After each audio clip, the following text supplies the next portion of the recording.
8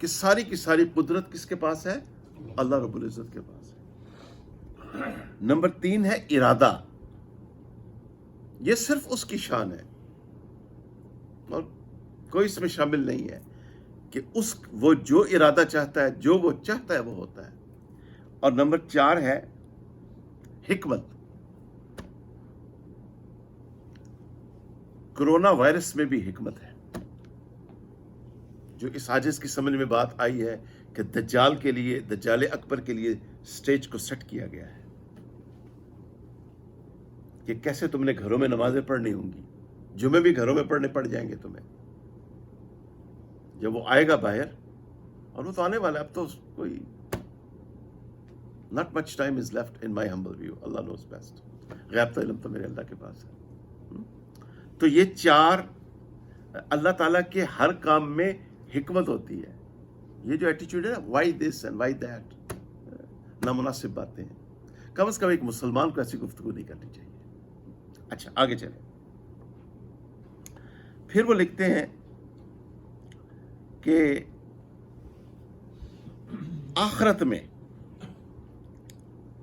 آخرت میں ہر چیز منکشف ہو جائے گی، ہر چیز کا انکشاف ہو جائے گا، آپ کے سامنے آ جائے گی۔ تو وہاں وہ بڑی مشہور آیت لائے ہیں سورہ قاف کی، فَكَشَفْنَا عَنْكَ غِطَاءَكَ فَبَصَرُكَ الْيَوْمَ حَدِيدٌ۔ اے انسان، آج ہم نے تیری آنکھ کا پردہ اٹھا دیا ہے، آج تیری آنکھ بڑی تیز ہے، ہر چیز کو انسان دیکھے گا اور کوئی اینک شنک کی ضرورت نہیں ہوگی، آئی کانٹیکٹس کی کوئی ضرورت نہیں ہوگی۔ دوسری چیز ہے بلوغ، کہ ہر چیز آپ کی، انسان کی جو استعداد ہے وہ فل ہوگی، کمپلیٹ، وہ ہر چیز کو کمپریہینڈ کر رہا ہوگا، آبزرو کر رہا ہوگا، مشاہدہ کر رہا ہوگا، ہر چیز کا دیکھ رہا ہوگا۔ اچھا، اس کی قابلیت اپنی انتہا پہ ہوگی۔ نمبر 3 ہے تقدیس، کسی چیز کا مقدس ہونا، یعنی کوئی ملاوٹ، ہر چیز خالص ہوگی، اس میں کسی چیز کی کوئی ملاوٹ نہیں ہوگی، کہ آنکھ کا دھوکہ نہیں ہوگا، کوئی خواب نہیں ہوگی، ایک الٹیمیٹ ٹروتھ ہوگا، ایک الٹیمیٹ ریالٹی ہوگی۔ اور نمبر 4 عدل اور انصاف ہوگا،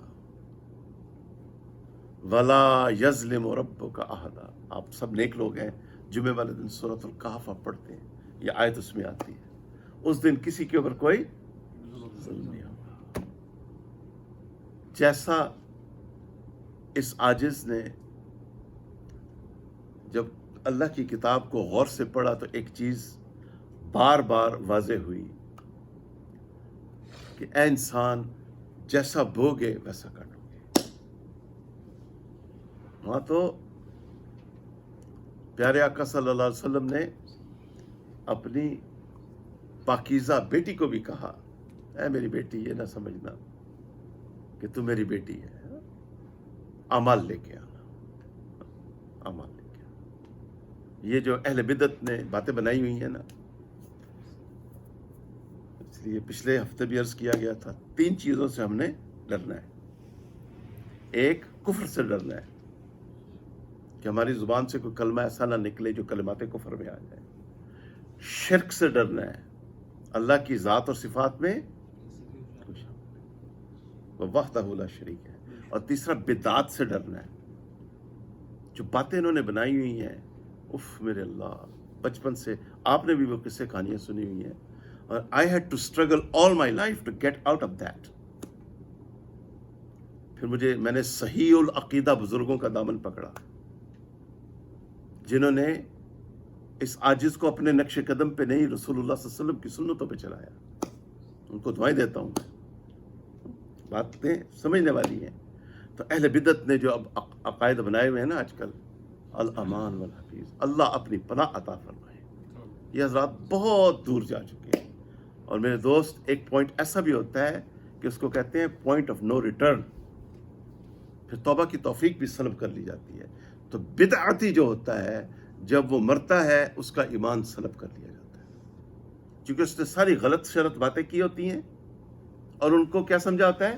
صحیح سمجھا ہوتا ہے۔ تو اس لیے اہل علم حضرات نے کہا، اللہ ان کو جزائے خیر دے، کہ مرتے وقت بدعتی کا ایمان سلب کر لیا جاتا ہے۔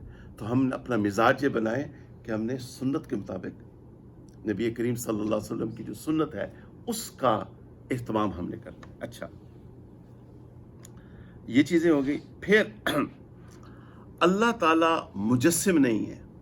یہ جو آیات ابھی ہم پڑھیں گے، اب یہ جو بیک گراؤنڈ اس حاجز نے عرض کیا نا، اب ہم جب تلاوت کریں گے تو آپ کی سمجھ میں باتیں آئیں گی ساری۔ اللہ ہمارا یہاں اہل سنت والجماعت، اور اہل سنت والجماعت کون ہے اس دور میں؟ اکابرین علماء دیوبند، یہ ہے صحیح اہل سنت والجماعت۔ چونکہ اس مسلک کا حسن یہ ہے کہ توحید بھی، میرے ساتھ کہہ لیں گے اف یو لائک، توحید بھی محفوظ ہے اور بزرگان دین کا ادب بھی محفوظ ہے۔ توحید محفوظ ہے، توحید کو نہیں چھیڑ سکتے، اور بزرگان دین کا ادب بھی محفوظ ہے، مگر ان کو وہیں رکھے، وہاں بلانگ کرتے ہیں، ان کو معاذ اللہ تیسرے آسمان پہ مت لے جائیں۔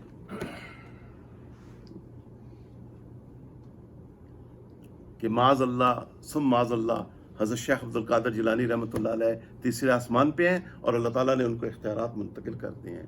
اعوذ باللہ ان اکون من الجاہلین۔ تمہیں کس نے یہ خبر دی ہے؟ ہمارے پیارے آقا سیدنا محمد صلی اللہ علیہ وسلم نے تو ہمیں یہ خبر دی ہے کہ تیسرے آسمان پہ کون ملے تھے؟ عیسیٰ علیہ السلام ملے تھے۔ تم یہ باتیں کہاں سے لے آئے؟ اللہ سے ڈرو، اتق اللہ۔ کیوں معصوم عوام الناس کو غلط راستوں پر ڈالتے ہیں؟ ان بیچاروں کو تو نہیں پتا، ان کو تو جس طرح آپ ڈالیں گے، ان کو تو یہ تو آپ تو بڑے نیک لوگ ہیں نا ماشاءاللہ، اللہ تعالیٰ توفیق دے رہے ہیں گہرائی میں جانے کی۔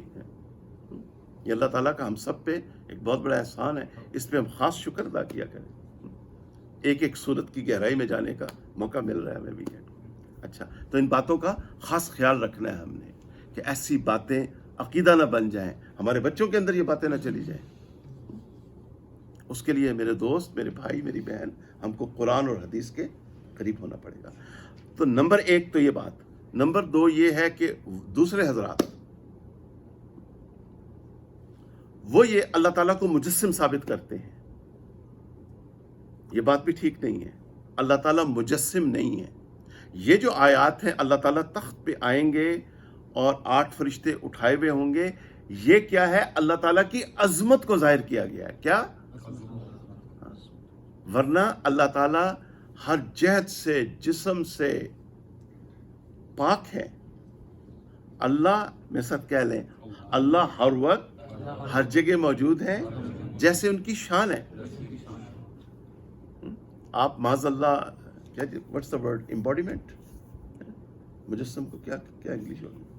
کیا حضرت آپ کی انگلش بہت اچھی ہے، کیا ہے امبوڈیمنٹ؟ ہاں جی، تو امبوڈیمنٹ ثابت نہیں کر سکتے آپ اللہ تعالیٰ کو۔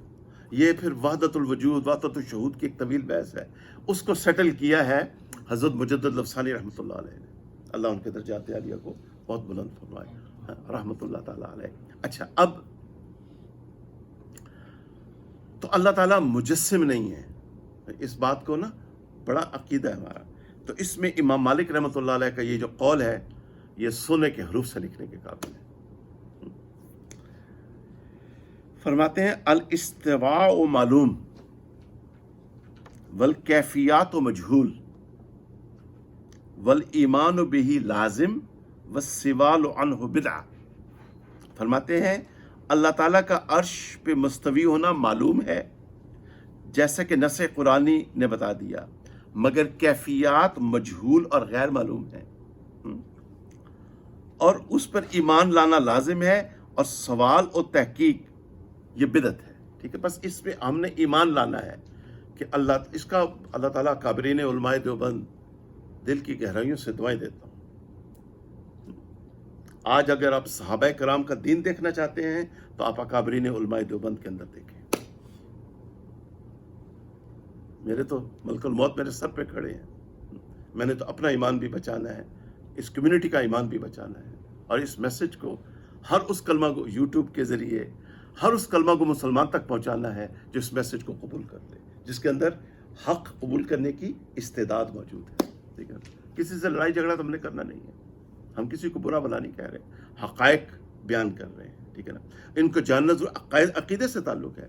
دوسرا جو گروپ ہے جو 4 اماموں کو نہیں مانتے, ہمارے بھائی ہیں, ہم ان کے لیے سافٹ کارنر رکھتے ہیں.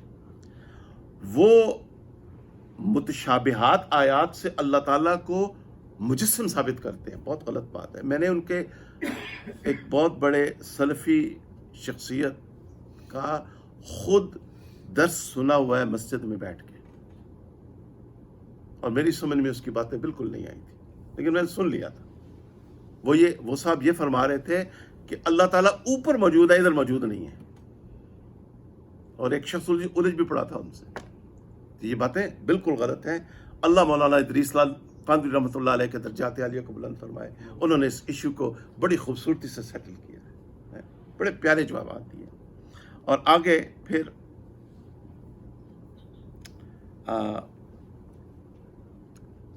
ایک چند آیات آ رہی ہیں آخر میں, تو ان کا تعلق ہے, ان کو بڑے ادب کے ساتھ بیان کرنا ہے. اور میں نے جب اس تفسیر کو پڑھا تو میری دل سے دعائیں نکلی. دیکھیے, بعض قرآن میں آیات ایسی ہیں نبی کریم صلی اللہ علیہ وسلم کے بارے میں, اس کو آپ نے بڑے ادب کے ساتھ بیان کرنا ہے, اس کی گہرائی میں جانا ہے. اس کی بعض حضرات نے نامناسب تعویلیں کی ہیں جو ٹھیک نہیں ہیں. حضرت نے بڑا پیارا اس کا جواب دیا ہے, اس کی طرف ہم آتے ہیں. لیکن بیفور وی اسٹارٹ, ہمارا جو ہم اہل سنت والجماعت ہیں, ٹھیک ہے, اللہ تعالیٰ کو وحدہ لا شریک مانتے ہیں, رسول اللہ صلی اللہ علیہ وسلم کو خاتم النبیین مانتے ہیں, اور تمام صحابہ کرام, سید ابو بکر صدیق رضی اللہ عنہ سے لے کے آخری صحابی تک, ان کو جنتی مانتے ہیں. ان سب کی قبور جنت کے باغات ہیں. یہ ہمارا عقیدہ ہے اہل سنت والجماعت کا. اب اس میں ایک بات اچھی طرح سمجھ لیں کہ حضرت نے بڑا کلام کیا ہے کہ اب اس بات کو آپ نے بہت ایبزارب کرنا ہے. مجھے اس کا چہرہ بھی اچھا نہیں لگتا, کیونکہ اس کے چہرے پہ سنت نہیں ہے, اس کے چہرے پہ نور نہیں ہے, اس کے سر پہ ٹوپی نہیں ہے. کم از کم ٹوپی تھی رکھ لے شخص, شریف آدمی, ٹوپی تک نہیں ہے اس کے چہرے پہ, اس کے سر پہ.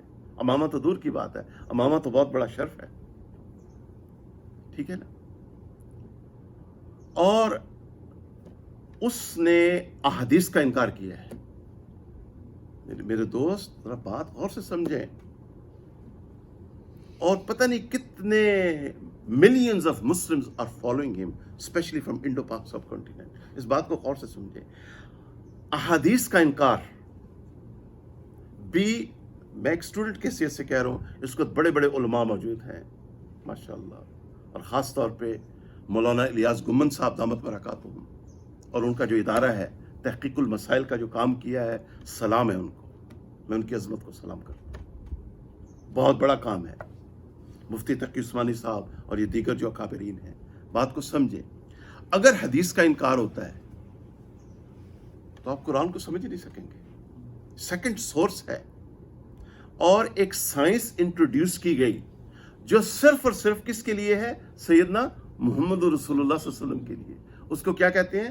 اسماء الرجال. کیا کہتے ہیں جی؟ آپ صلی اللہ علیہ وسلم کی ایک ایک حدیث کو اسکروٹنائز کیا گیا ہے. صدیوں محدثین کرام نے اس پہ محنت کی. اللہ تعالیٰ امام بخاری رحمۃ اللہ علیہ, اور امام مسلم, اور امام ترمذی, اور ابو داؤد, امام ابو داؤد, اور بہقی, اور نسائی, اور یہ جتنے بڑے بڑے محدث ہو گزرے ہیں, اللہ ان کے درجات عالیہ کو بلند فرمائے. انہوں نے کتنی محنتیں فرمائی. کیا ہم نے بچپن میں اپنے والدین سے ان کی کہانیاں نہیں سنی؟ کیوں نہیں بتایا؟ ذرا اونچی آواز میں بتائیں. ناشتہ بھی انشاءاللہ ہوگا, اونچی آواز میں بتائیں. سنیے کہ نہیں جی؟ آج یہ ایک شخص اٹھایا ہے منکر حدیث, اور یہ ہر چیز کا انکار کر رہے ہیں. تو کل آج احادیث کا انکار ہوا ہے, کل معاذ اللہ قرآن کا انکار ہو جائے گا. اللہ سے بڑا ڈرنا چاہیے. اور اس کا جو شاگرد ہے شیطان, جو اس کے ہاتھ چومتا ہے, میرے اللہ، وہ تو میں یوٹیوب کے ذریعے اپیل کرتا ہوں، ان دونوں کو اگر آپ سنیں گے آپ کا ایمان سلب ہو جائے گا.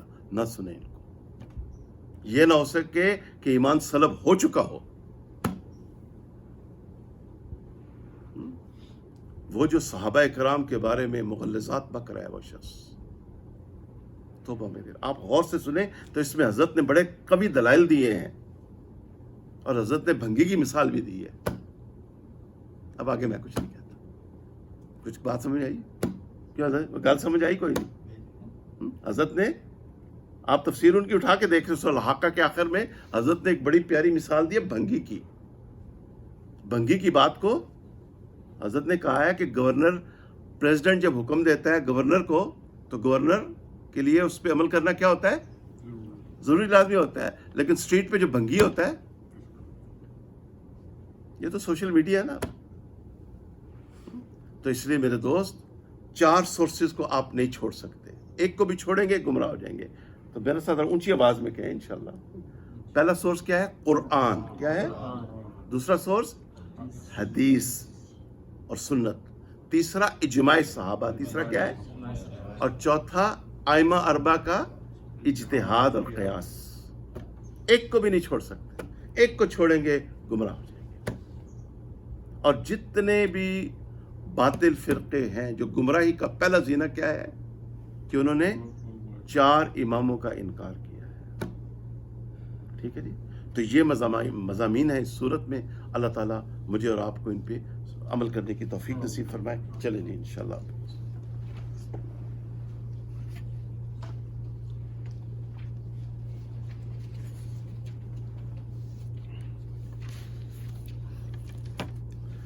سورة الحاقہ. اعوذ باللہ من الشیطان الرجیم. بسم اللہ الرحمن الرحیم. الحاقہ. اس کو اب مد ہے تو اس پہ آپ لمبا کریں گے. قیامت. ملحاقہ. قیامت کیا چیز ہے؟ وما ادراک ملحاقہ. اور تمہیں کس چیز نے بتایا ہے کہ قیامت کیا ہے؟ کذبت ثمود وعاد بالقاریہ. ثمود اور عاد نے قیامت کو جھٹلایا تھا. فَأَمَّا ثَمُودُ فَأُهْلِكُوا بِالطَّاغِیَةِ. سو ثمود تو سخت ہیبتناک چیز سے ہلاک کیے گئے. وَأَمَّا عَادٌ فَأُهْلِكُوا بِرِيحٍ صَرْصَرٍ عَاتِیَةٍ. لیکن قوم عاد سو وہ ایک سخت آندھی سے ہلاک کیے گئے. سخرها علیہم 7 لیال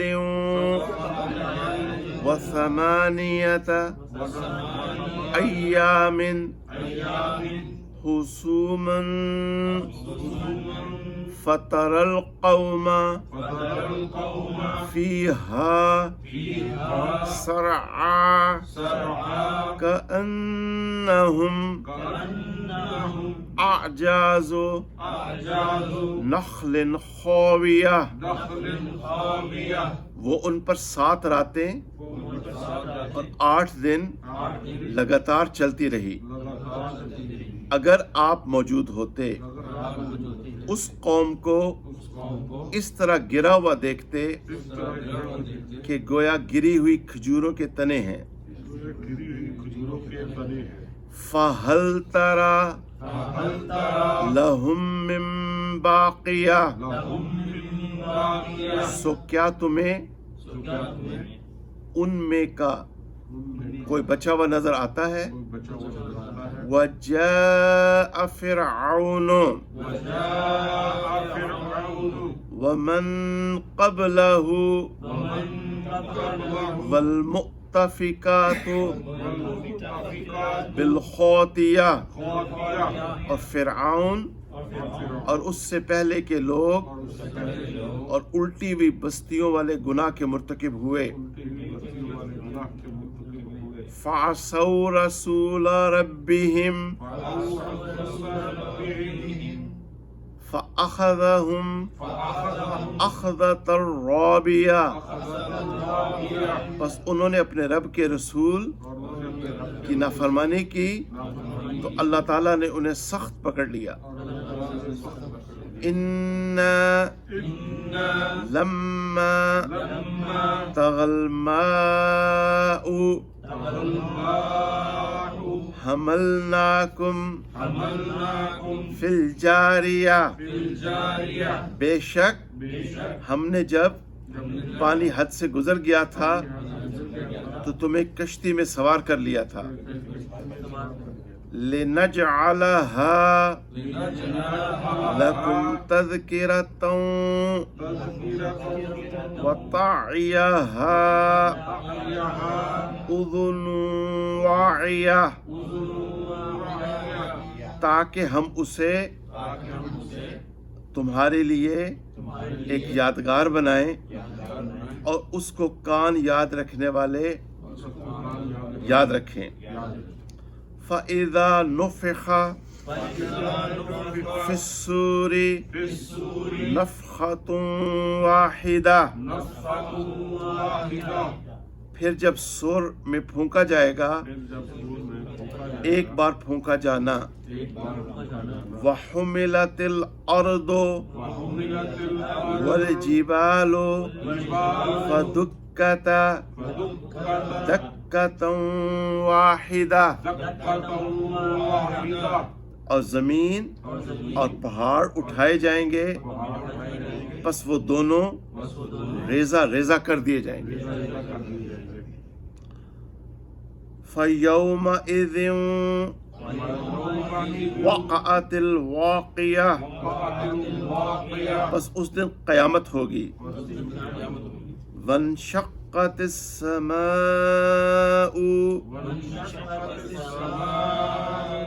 فَهِيَ يَوْمَئِذٍ وَاهِيَةٌ، اور آسمان پھٹ جائے گا اور وہ اس دن بودا ہوگا. وَالْمَلَكُ عَلَى أَرْجَائِهَا وَيَحْمِلُ عَرْشَ رَبِّكَ فَوْقَهُمْ يَوْمَئِذٍ ثَمَانِيَةٌ، اور اس کے کناروں پہ فرشتے ہوں گے اور عرش الہی کو اپنے اوپر اس دن 8 فرشتے اٹھائیں گے. یومئذ تعرضون لا تخفى منکم خافیہ، اس دن تم پیش کیے جاؤ گے، تمہارا کوئی راز مخفی نہ رہے گا. فَأَمَّا مَنْ أُوتِيَ كِتَابَهُ بِيَمِينِهِ فَيَقُولُ هَاؤُمُ اقْرَءُوا کتابیہ، جس کا اعمال نامہ اس کے دانے ہاتھ میں دیا جائے گا، سو وہ کہے گا لو میرا اعمال نامہ پڑھو. انی ظننت انی ملاق حسابیہ، بے شک میں سمجھتا تھا میں اپنا حساب دیکھوں گا. فَهُوَ فِي عِيشَةٍ رَاضِيَةٍ سو وہ دل پسند عیش میں ہوگا. فِي جَنَّةٍ عَالِيَةٍ بلند جنت میں. قطوفها دانیہ جس کے میوے چھکے ہوئے ہوں گے. کلوا واشربوا ہنیئا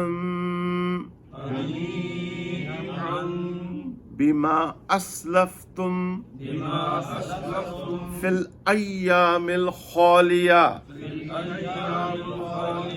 کھاؤ اور پیو ان کاموں کے بدلے میں جو تم نے گزشتہ دنوں میں آگے بھیجے تھے. تو میرے ساتھ دعا پڑھ لیں. اللہم انا نسألک رضاک والجنہ. آمین ثم آمین. اچھا، اب اس میں یہ ہے کہ ایک ایمان پہ محنت کرنا کتنا ضروری ہے. جب ہم اپنے ایمان پہ محنت کریں گے تو ہمارا یقین سٹرونگ ہوگا. پھر ہم ہر وقت جنت کے بارے میں سوچیں گے. ٹھیک ہے نا؟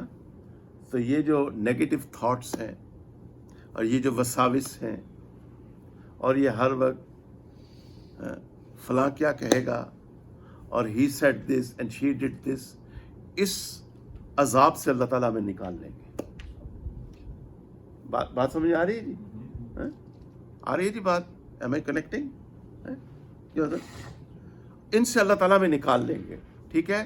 ہم پھر جنت کے بارے میں سوچیں گے.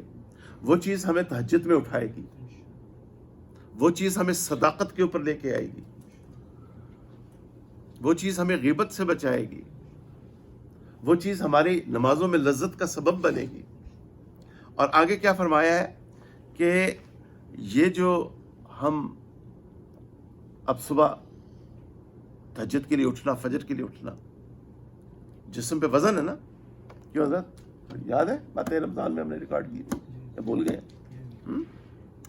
تو جتنا آپ کے جسم کے اوپر ایک عمل بھاری ہے، جتنا آپ کے اتنا ہی میزان میں بھاری ہوگا. ایک شخص مسلمان ہے اور کوئی فجر کا پتہ نہیں ہے اس کو، تو اس کو بہت زیادہ ڈرنے کی ضرورت ہے. بہت زیادہ. کل ہم نے نماز کو تفصیلی کور کیا تھا سورۃ المعارج میں. اچھا، اب یہ باتیں ذرا اچھی طرح سمجھنے کے قابل ہیں کہ ہم آج جو قربانیاں دے رہے ہیں، ہم جو گرمیوں میں روزے رکھ رہے ہیں، آج بھی آپ مکہ مکرمہ اور مدینہ منورہ چلے جائیں، آج بھی بالاجماع لوگ وہاں پہ سوموار اور جمعرات کا نفلی روزہ رکھتے ہیں. اتنے خوش نصیب لوگ ہیں، ایام 20 کے روزے رکھتے ہیں. ٹھیک ہے نا؟ تو رمضان کے روزے تو فرض ہیں. وہ منکر حدیث اتنا گمراہ ہے، میں تو میسج اپنا دے رہا ہوں یوٹیوب کے ذریعے عوام الناس کو. وہ یہ شخص اتنا گمراہ ہے، یہ کہتا ہے کل امتحان ہے تو فرض روزہ رکھنے کی بھی ضرورت نہیں. تمہیں کس نے اپوائنٹ کیا ہے؟ تم نے کسی عالم دین کی سے علم حاصل نہیں کیا. کہاں سے یہ تم باتیں لا کے عوام الناس کو گمراہ کر رہے ہو؟ انا للہ و انا الیہ راجعون. تو ایک مسلمان فرض روزہ رکھ رہا ہے، ٹھیک ہے جی، قربانی دے رہا ہے. تو اب یہاں پہ کیا فرما رہے ہیں اللہ تعالیٰ؟ ایام الخالیہ، جو گزشتہ دنوں میں جو تم نے مشقت کی، تم نے ریاضت کی اللہ کی رضا کے لیے، آج اس کا صلہ ہے کہ جنت میں میوے کھاؤ. بات سمجھ آ رہی ہے؟ اب آگے چلیں. وَأَمَّا مَنْ أُوتِيَ كِتَابَهُ بِشِمَالِهِ فَيَقُولُ يَا لَيْتَنِي لَمْ أُوتَ كِتَابِيَهْ. اور جس کا نامہ اعمال اس کے بائیں ہاتھ میں دیا گیا، لیفٹ ہینڈ میں، تو کہے گا کاش میرا نامہ اعمال نہ ملتا، ولم ادری ما حسابیہ، اور میں نہ جانتا کہ میرا حساب کیا ہے، یا لیتہا کانت القاضیہ، کاش وہ موت ختم کرنے والی ہوتی، ما اغنا عنی مالیہ، میرا مال کچھ کام نہ آیا، ہلک عنی سلطانیہ، مجھ سے میری حکومت بھی جاتی رہی، خذوہ فغلوہ، اسے پکڑو، اسے توق پہنا دو، ثم الجحیم صلوہ، پھر اسے جہنم میں ڈال دو، ثم فی سلسلۃ ذرعها 70 ذراعا فاسلکوہ، یہاں پہ غنہ کرنا ہے، ٹھیک ہے جی، پھر ایک زنجیر میں جس کا طول 70 گز ہے، اسے جکڑ دو، انہو کان لا یؤمن باللہ العظیم، بے شک وہ اللہ پہ یقین نہیں رکھتا تھا جو عظمت والا ہے،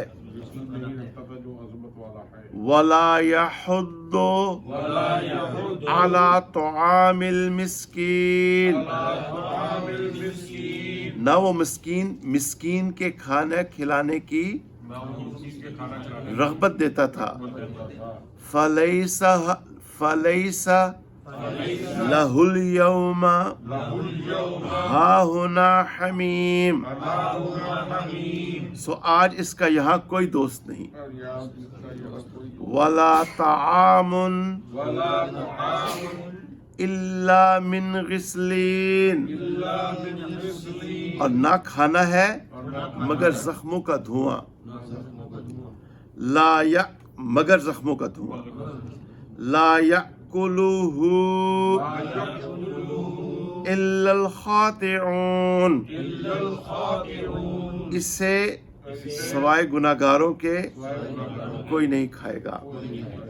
اچھا، اب یہ جو آیات گزری ہیں، آگے ایک نیا مضمون شروع ہو رہا ہے۔ ان آیات میں آپ تصور کریں، خلیفہ ہارون رشید رحمۃ اللہ علیہ ایک بڑے نیک انسان تھے، بڑے اللہ والے تھے، فقہ حنفیہ کو ان کے دور میں بڑی تقویت حاصل ہوئی، چونکہ وہ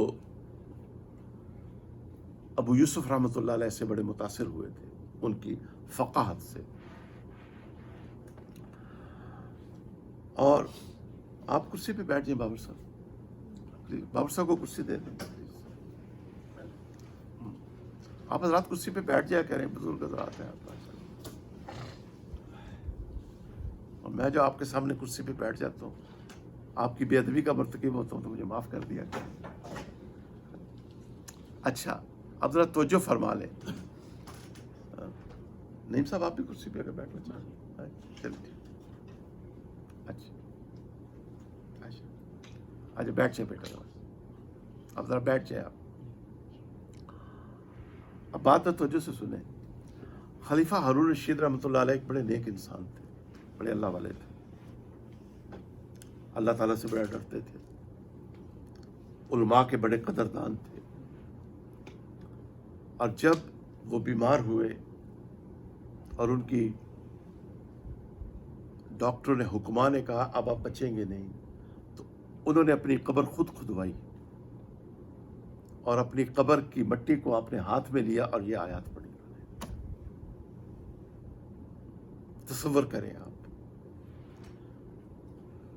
تو میرے بھائیوں اور یوٹیوب کے ذریعے میرے بھائیوں اور میری بہنوں، یہ آگے ہونے والا ہے. آج ہم سوچیں ہم نے اس کی کیا تیاری کی. یہ الٹیمیٹ ٹروتھ ہے, یہ الٹیمیٹ ریالٹی ہے, یہ ہے جو آگے آنے والا ہے.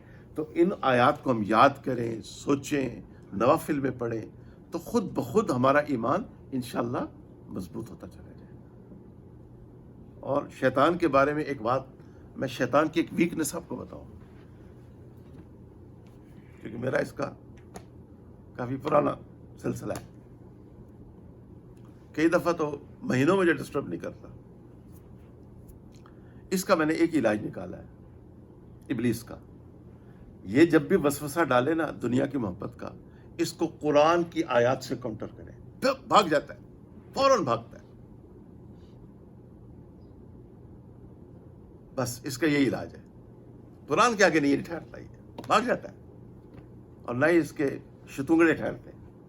جو خود گرو گھنٹال نہیں ٹھہرنا تو پیچھے شتونگڑوں نے کیا پھر کارنامے کر رہے ہیں. گرو گھنٹال سمجھتے ہو.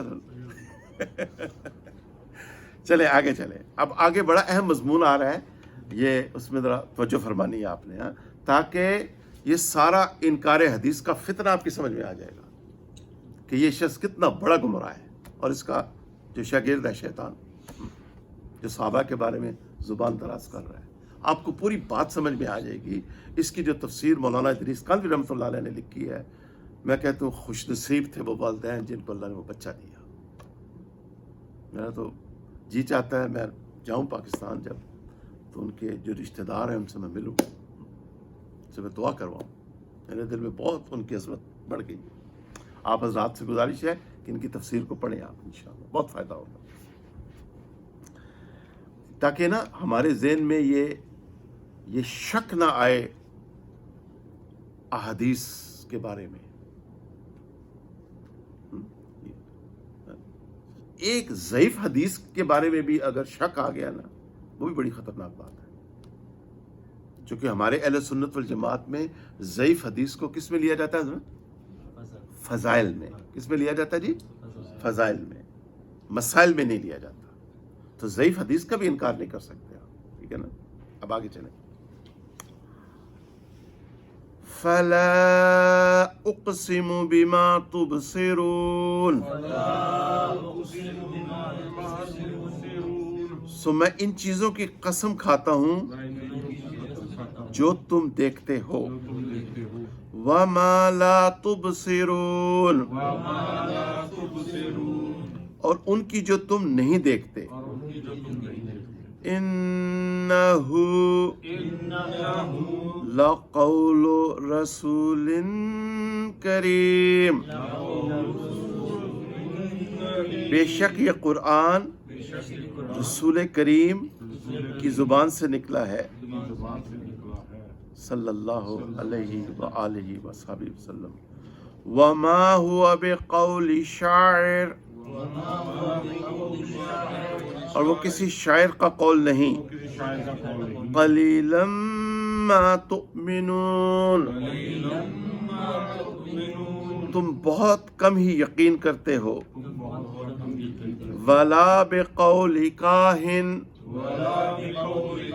اور نہ ہی کسی جادوگر کا قول ہے. قَلِيلًا مَا تَذَكَّرُونَ, یہاں پہ آپ حضرات غنہ فرمائیں گے. قَلِيلًا مَا تَذَكَّرُونَ, تم بہت ہی کم غور کرتے ہو. تنزیل من رب العالمین, وہ رب عالم کا رب العالمین کا نازل کیا ہوا ہے. وَلَوْ تَقَوَّلَ عَلَيْنَا بَعْضَ الْأَقَاوِيلِ, اور اگر وہ کوئی بناوٹی بات ہمارے ذمے لگاتا. لَأَخَذْنَا مِنْهُ بِالْيَمِينِ, تو ہم اس کا دانا ہاتھ پکڑ لیتے ثم لقطعنا منہ الوتین، پھر ہم اس کی رگ گردن کاٹ ڈالتے. فما منکم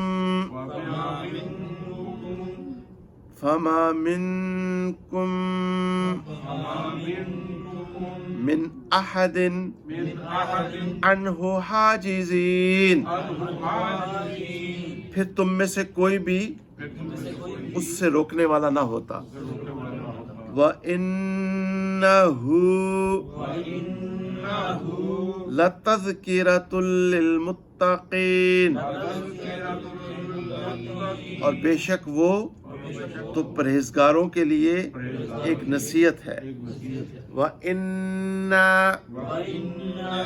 لَنَعْلَمُ أَنَّ مِنْكُمْ مُكَذِّبِينَ، اور بے شک ہم جانتے ہیں کہ بعض تم میں سے جھٹلانے والے ہیں. وَإِنَّهُ لَحَسْرَةٌ عَلَى الْكَافِرِينَ، اور بے شک وہ کفار پر باعث حسرت ہے. وَإِنَّهُ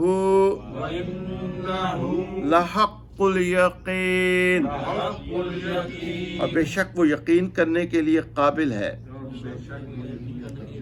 فَسَبِّحْ بِاسْمِ رَبِّكَ الْعَظِيمِ، بس اپنے رب کے نام کی تسبیح کیجئے جو بڑا عظمت والا ہے. اچھا، اب یہاں ان آیات کے بارے میں چند باتیں ذرا سمجھ لیں اختصار کے ساتھ، اور پھر انشاءاللہ بات ختم کرتے ہیں.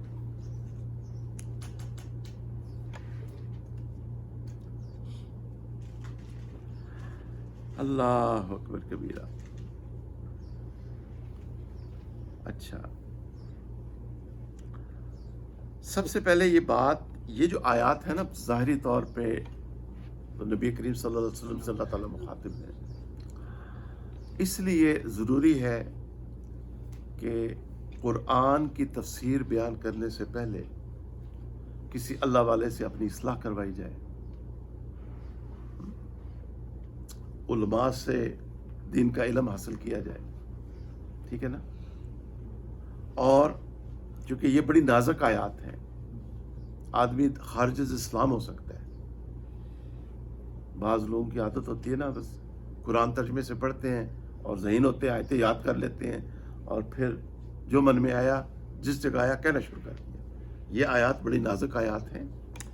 ان کے بارے میں سب سے پہلے تو یہ آیات اس بات کی تصدیق کر رہے ہیں کہ قرآن اللہ کی کتاب ہے اور سیدنا محمد رسول اللہ صلی اللہ علیہ وسلم پہ نازل ہوا، جن کو ان کا معاشرہ الصادق والامین کہتا تھا. ٹھیک ہے نا؟ قرآن نازل ہونے سے پہلے. ٹھیک ہے نا؟ پھر اللہ تعالیٰ نے ان کو منتخب کیا اپنا رسول. ٹھیک ہے نا؟ پھر ان پہ قرآن نازل کیا. تو اس کا مفہوم یہ ہے جو حضرت نے لمبی بحث کی ہے کہ اس کا امکان ہی نہیں تھا. بات سمجھ آ رہی ہے؟ کیا میسج ہے اس میں کہ اس کا کہ کوئی چیز اللہ تعالیٰ کی طرف سے نہ ہو اور معاذ اللہ ثم معاذ اللہ نبی علیہ الصلوۃ والسلام اس کو اللہ تعالیٰ کی طرف منسوب فرما دیتے. اچھا، اب اس میں اچھا، اور پھر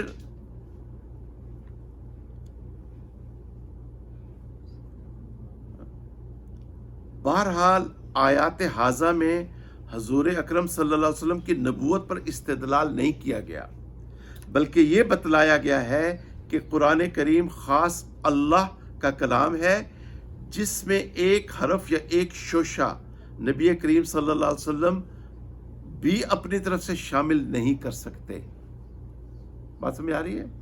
اور باوجود پیغمبر ہونے کے آپ کی یہ شان ہے کہ کوئی بات اللہ کی طرف منسوب کر دیں جو اللہ نے نہ کہی ہو. کیوں حضرت؟ بات دل کو لگی ہے؟ یہ اب نیکسٹ ٹائم اس آیات میں بڑی احتیاط کی ضرورت ہے. بات سمجھ آ رہی ہے؟ سب بات سمجھے نا کہ اس نبی کریم صلی اللہ علیہ وسلم کا جب معاملہ ہو تو غایت درجے کا ادب ضروری ہے وہاں پہ. ہاں جی. اچھا تو ایک بات اب بائی دا سیم ٹوکن رسول اللہ صلی اللہ علیہ وسلم کی جو احادیث ہیں ان پہ کتنی محنت کی گئی، تو ان کا بھی انکار، اگر رسول اللہ صلی اللہ علیہ وسلم کی احادیث کا انکار ہوتا ہے تو قرآن کی انٹرپریٹیشن پھر کیا ہو جائے گی؟ غلط ہو جائے گی. تو اللہ تعالیٰ نے قرآن وحی مطلوع ہے، اس کی تلاوت کی جاتی ہے، ٹھیک ہے نا، اور حدیث وحی غیر مطلوع ہے، یہ بھی وحی ہے مگر یہ تلاوت نہیں کی جا سکتی. آپ صلی اللہ علیہ وسلم کی ایک ایک حدیث کو اٹھا کے دیکھ لیں. آپ اس حدیث کو لے لیں کہ شیطان، بڑے شیاطین کو جکڑ دیا جاتا ہے. اب پورے ہر رمضان کو آپ دیکھ لیں مسجدیں بھر جاتی ہیں with exception of corona virus, ایک جنرل رول جو ہے. تو اگر رسول اللہ صلی اللہ علیہ وسلم کی یہ حدیث صحیح ہے تو آپ کی دوسری حدیث بھی سچ اور صحیح ہے. تو یہاں یہ منکر حدیث ٹھپ ہو جاتا ہے، یہ گمراہ انسان ہے، اور مجھے ڈر یہ ہے کہ پتہ نہیں کتنے لوگوں کو یہ اپنے ساتھ جہنم کی آگ میں لے جائے گا. پھر صحابہ کرام پہ ہم زبان دراز نہیں کر سکتے، چونکہ صحابہ کرام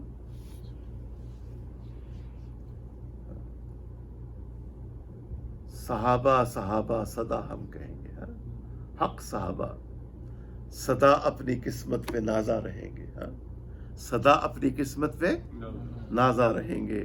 صحابہ صدا ہم کہیں گے، حق صحابہ. تمام صحابہ کرام یہ وہ بزرگ ہستیاں ہیں جنہوں نے نبی کریم صلی اللہ علیہ وسلم کا ادب کیا، آپ کی دعائیں لیں، یہ آپ کی آنکھوں کی ٹھنڈک تھی. اس لیے ہماری آنے والی نسل بھی صحابہ کرام کو ڈیفینڈ کریں گے، اجماع صحابہ، ٹھیک ہے نا. اور آخری چیز کیا رہ جاتی ہے؟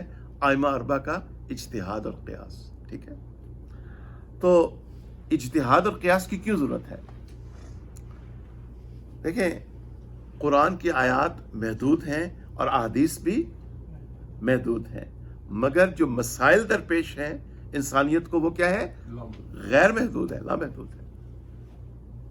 اچھا اب لفظ ہے قرآن میں بقرہ آیا ہے گائے کے لیے، ٹھیک ہے، مگر بھینس کا تو ذکر نہیں ہے قرآن و حدیث میں، اس کو جاموس کہتے ہیں. تو جاموس کو، بھینس کو آپ حلال کیسے ثابت کریں گے؟ فقہائے کرام نے کیا کیا؟ اس کو قیاس کیا، کس کے اوپر؟ گائے کے اوپر، ٹھیک ہے نا.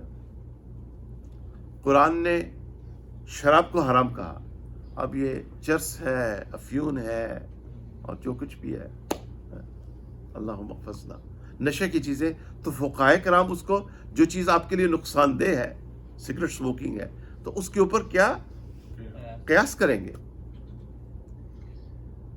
ٹھیک ہے نا. تو قیاس کی ضرورت تب پڑتی ہے.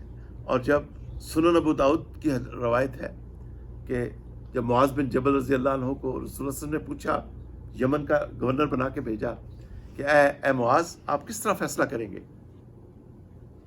تو عرض کیا اللہ کے پیارے محبوب، اللہ کے پیارے رسول صلی اللہ علیہ وسلم، میں کتاب اللہ سے فیصلہ کروں گا. فرمایا اگر اس میں حل موجود نہ ہو تو انہوں نے کیا فرمایا؟ میں احادیث اور سنت سے فیصلہ کروں گا. آپ نے فرمایا اگر اس میں بھی حل موجود نہ ہو تو کیا کہو گے؟ تو انہوں نے فرمایا میں اجتہاد کروں گا. تو آپ صلی اللہ علیہ وسلم، معاذ فرماتے ہیں کہ آپ صلی اللہ علیہ وسلم نے میرے سینے پہ ہاتھ مارا، شاباش دی، اور اللہ تعالیٰ کی تعریف بیان کی کہ اللہ تو نے میرے قاصد کو یہ توفیق عطا فرمائی صحیح بات کہنے کی. تو رسول اللہ صلی اللہ علیہ وسلم تو خوش ہوئے ہیں اجتہاد سے، مگر اجتہاد میں اور آپ نہیں کر سکتے، ٹھیک ہے نا. یہ مفتی تقی عثمانی صاحب کا کام ہے، جو اسپیشلسٹ ہیں اپنی فیلڈ کے، ٹھیک ہے نا جی، وہ لوگ اجتہاد کرتے ہیں۔ تو اسی طرح الجبرا کا فارمولہ ہے، ٹھیک ہے نا، آپ نے ایک فارمولہ نکال لیا، ایسے ہی آپ لوگ تو بہت زیادہ، آپ تو انجینئر ہیں ماشاء اللہ، الیکٹریکل انجینئر ہیں نا آپ ماشاء اللہ، تو I was never good in math any way, تو الجبرا کا فارمولہ ہے، تو وہ آپ نے سیکھ لیا، تو پھر اس کے اوپر آپ سارے سوال حل کر سکتے ہیں، ایسے ہی ہے نا۔ تو اس طرح ضرورت ہے، کس طرح آپ کہتے ہیں کہ آپ کو امام ابو حنیفہ کی ضرورت نہیں، آپ کو امام مالک کی ضرورت نہیں، آپ کو امام شافعی کی ضرورت نہیں، یا آپ کو امام احمد کی ضرورت نہیں، آپ کو ضرورت ہے۔ کیوں جی؟ ڈاکٹر کے پاس جانے کی ضرورت ہے کہ نہیں؟ ہے جی؟ تو یہ اللہ کا دین ہی ایک ایسی معاذ اللہ چیز رہ گیا ہے کہ جو آدمی آئے اپنا اوپینین دینا شروع کر دے۔ اللہ تعالیٰ ہمیں اس دور کی جاہلیت سے اپنی پناہ نصیب فرمائے۔ وما علینا الا البلاغ۔